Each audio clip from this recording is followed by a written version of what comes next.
Tekma je bila odlična, lepo sem jo videla, zelo dobro so igrali. Vse drugo pa je bilo naključje mogoče, kaj se tiče Maribora, ne? Zelo zadovoljni z NK Zavrč. Maribor je zelo pokazal slab vtis, glede na to, da je v prvi ligi, Zavrč pa prvi v tretji ligi. Ala vera NK Zavrču. Moramo pa povedati, da kar je bilo odigrano, da je Maribor dal gol, je bila čista zasluga sodnika, ne?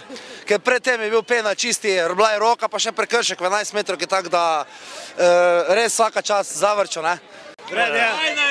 Zelo zadovoljni, zelo. Kako pa ste izgubili? Kako ste lahko zadovoljni? Mi nismo izgubili, mi smo vam pustili. Mi smo vam to rezultat pustili zato, ker vi imate več denarja, kot ima naš predsednik kluba, tako da vam je jasno.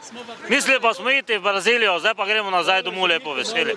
Sklep okoliščin je bil taki, kot je bil, mi smo zmagali, da smo sploh v Maribor lahko prišli. Ja, tu smo, naši smo, ne damo se, pokazali smo, da lahko da smo mi prvi v vasi, ampak je boljše biti prvi v vasi, kot po zadnjem mestu.